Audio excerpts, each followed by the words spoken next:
Hi all, welcome to Edumonk. Today we are discussing about the newspaper analysis of September 23, 2024.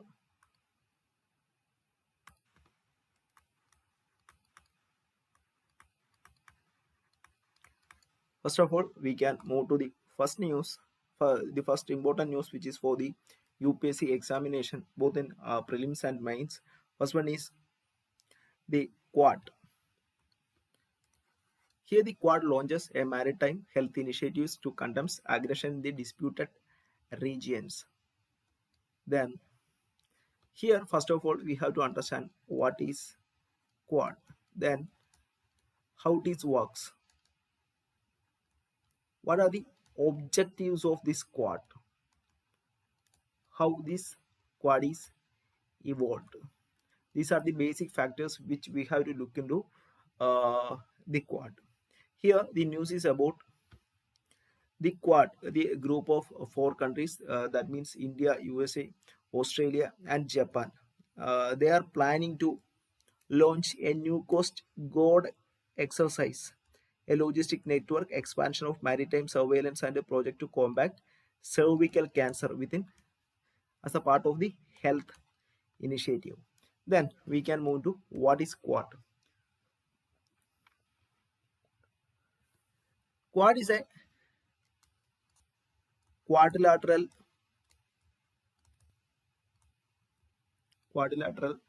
security dialogue.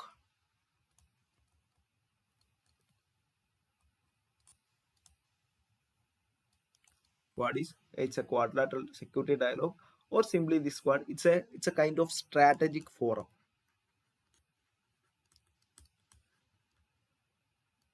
which are composed of majorly four countries, that is USA, Japan, India and Australia. The major aim of this Quad is to promote regional security and economic cooperation in Indo-Pacific region. They have these four countries which shares a common interest in maintaining free and open in Indo-Pacific. They promote democracy, human rights and the rule of law. And also their major aim is to counter the China's expanding influence in particular region, or control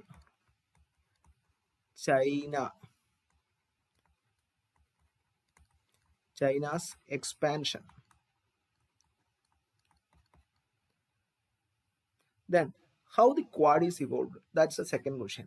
Here you can understand in 2007, this is the initial formation of Quad during a informal meeting of certain leaders as a part of ASEAN, that is Association of Southeast Asian Nations. As a part of an informal meeting of ASEAN, there was a initial idea comes out from a Japanese Prime Minister Shinzo Abe about the Quad.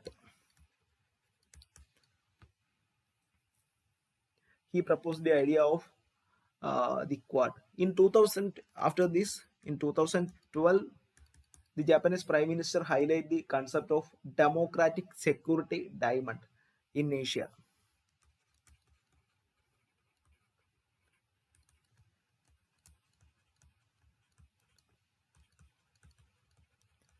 Democratic security diamond in Asia, which includes four countries, the same US, Japan, India and Australia. This is from the Quad.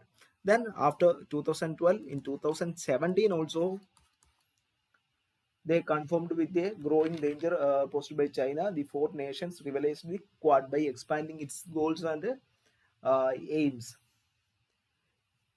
After this, in 2020,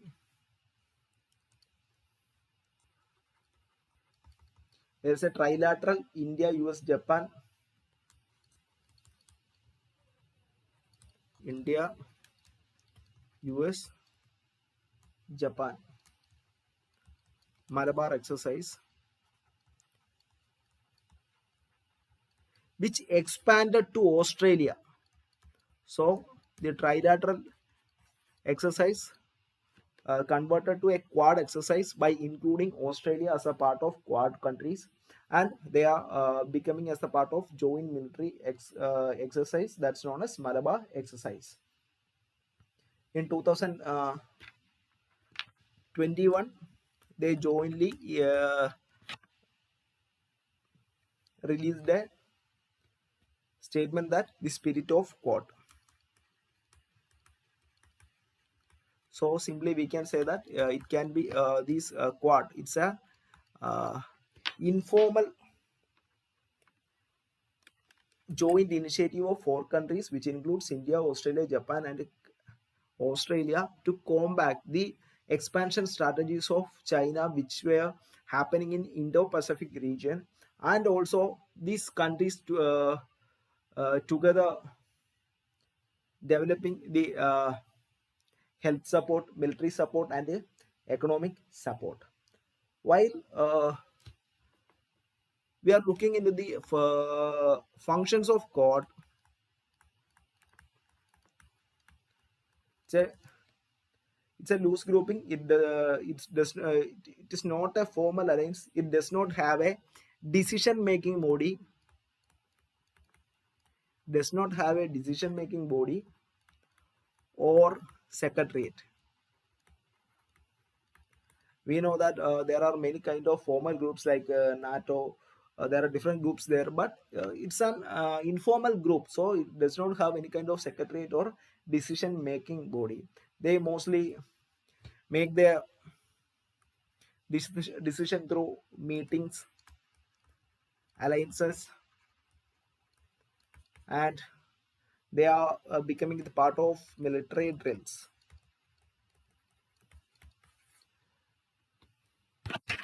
Then why the quad grouping is important? That's the next question.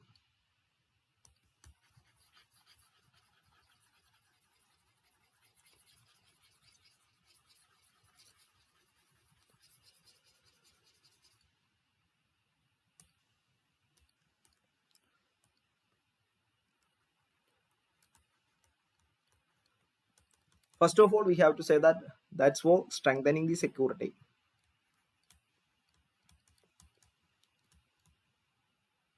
Mostly in Indo-Pacific region.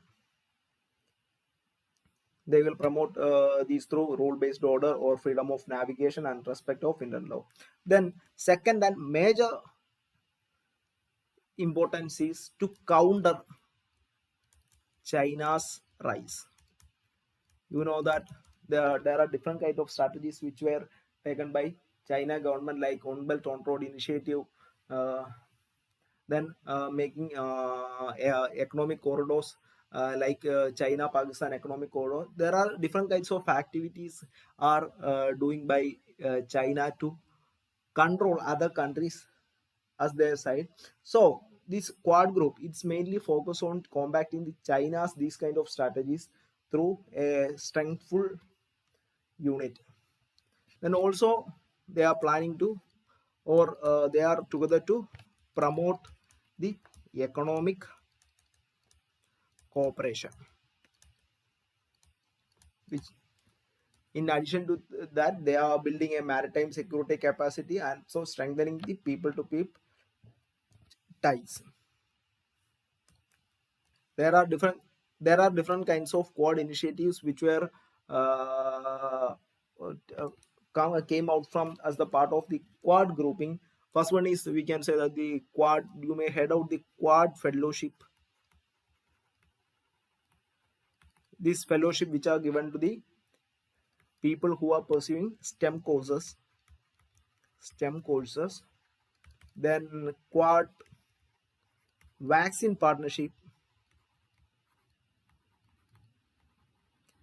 These were we were seen in the time of COVID-19.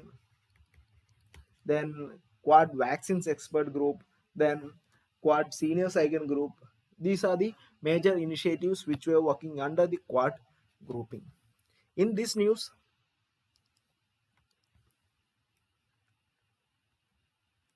the quad grouping is planning to uh, also incorporate in the health initiatives of these four countries, majorly focusing on the cervical cancer. They named it as Quad Cancer Moonshot.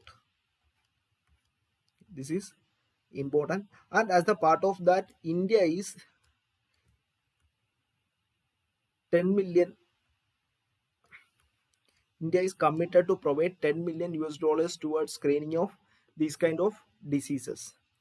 And other one is the Maitri workshop, that is also important as a part of quad grouping, the maritime initiative for training and Indo-Pacific Maitri to train quad partners to monitor and secure their waters, force and their laws. So the first Maitri workshop will host in India on 2015. So this is also important. The first Maitri workshop will conduct on India on 2015. Then we can move to the next question, that is about Sundarbans. This is a news about the people in Sundarbans. In accordance with a survey conducted by the Georgia Institute of Global Health, it's a non-profit organization that there are many children are drowning in the Sundarban region. First of all, we have to understand what is Sundarbans, what is the speciality of this area.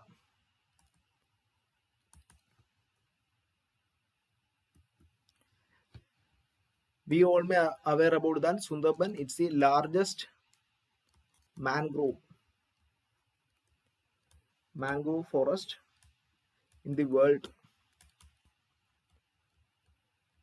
This is lying in between delta of Ganges, Brahmaputra and Meghna River. Meghna River. It's a actually the convergence zones of Bay of Bengal and Indian land area. Here, different kinds of flora and fauna are present here. There are 84% of flora. In 84 flora species, there are 26 mangrove species, and 453 types of species of fauna are present here. It includes amphibians, reptiles, mammals, and everything. So it's Sundarban is also an estuarine ecosystem.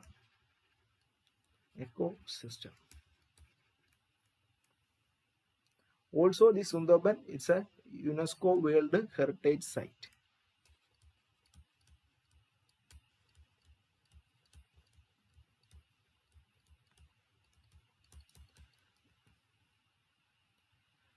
This Sundarbans, which were present in India and Bangladesh. In Indian Sundarbans, which become the as a part of World Heritage Site in 1987, and the Bangladesh Sundarban region become the World Heritage Site in 1997. So Sundarban, it's a kind of wetland. So it is also as the part of Ramsar Convention. In 2019, it has international importance. You may heard about the Project Tiger, which were happening in Sundarban region to protect the tigers. Then there are different kinds of activities. So we can say that the Sundarban region is a watery area. There are different kinds of creeks are there. So different kinds of ponds which are present in this particular region. Here we are going to this news. We can say that we can know that the most of the child are died due to drowning.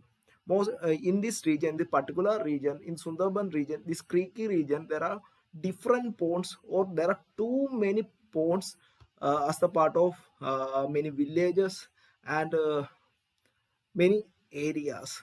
Most of the houses has ponds. So this study tells about that many child which is aging between 1 to 5,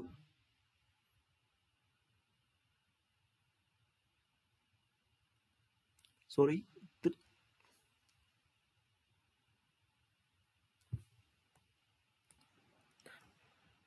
in this study they are expressing that many children in the particular Sundarban region were died due to drowning in their nearest pond. Here, a particular data is given by this particular institute, that is most of the children, that is 50% of the children drowned between 10 a.m. and 2 p.m.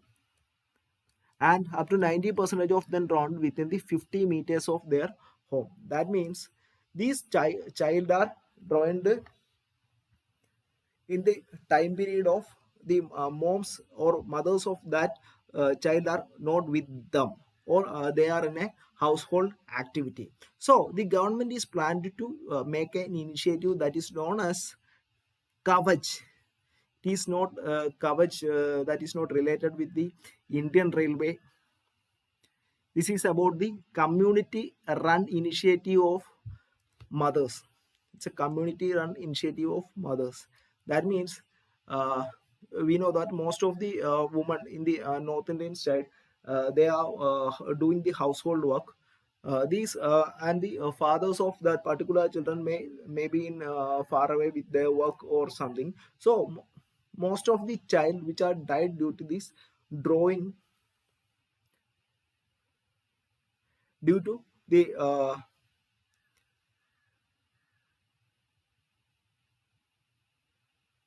inaccessibility of mothers to keep the child with them. So the government is planned to make a new initiative with the community format, to community initiative to look the children as a part of coverage scene by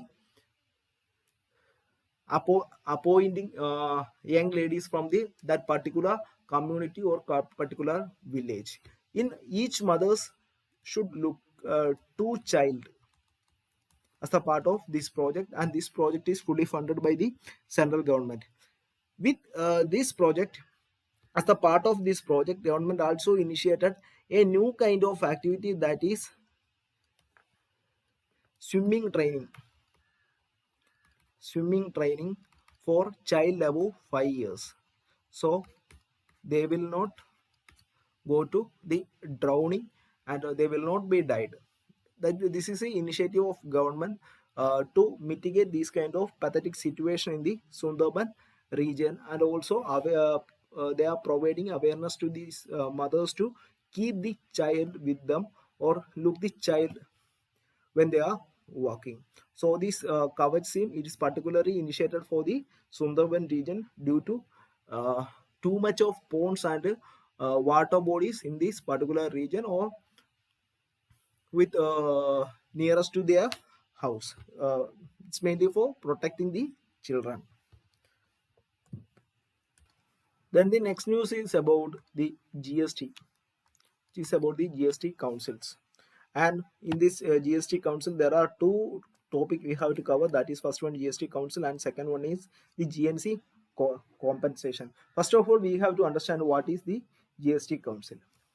In this, the GST council or GST tax regime that come in force after the constitution, it is a part of 122nd amendment bill, which was passed by the both also parliament in 2016. And this bill, around 15 states were ratified in their state assemblies. State assemblies. This is about what is GST bill. Then what is about the GST bill? Why this GST bill? This GST is the, or GST council is a joint forum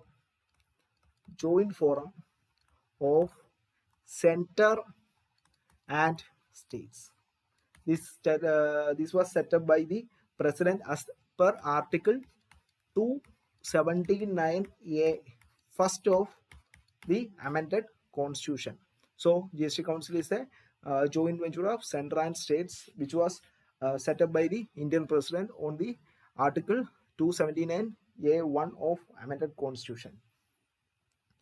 Who are the members of the GST Council? The major members of the GST Council is, first one is Union Finance Minister. Finance Minister is chairperson. Then Union Minister of State, Union Minister of State for Finance. They are also part of the members. And each state can nominate a minister in charge. Each state can nominate a minister in charge of finance. Minister in charge of finance. Okay. Then what's the function of this GST Council? This council, according to Article 279, it's meant to make recommendations to the union and state on the important issues related to GST. That is in goods and service tax. And it also decides the various slabs for GST. We know that there are different slabs for GST, that is 5%, 12%, and 28%. These are decided by the GST Council, which include the central and state personnel.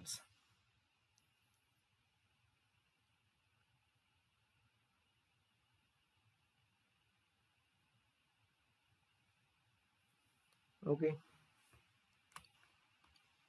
There are different kinds of reasons to introduce this kind of GST based on the mitigating of doubling of taxation or pay to procure goods or services, and also avoiding the cascading effect on taxation.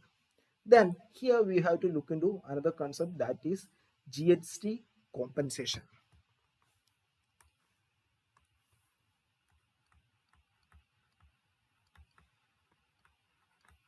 GST compensation. We know that the GST is introduced in 2016 and it come to effect in 2017 July, and it become the 101 Amendment Act 2016. Before the 2017, every state and center also following the normal taxation system, and the huge change from the normal taxation system to GST. So there is a need of compensation to state if the revenue of each state in shortfall. That's for that government introduced the compensation cess.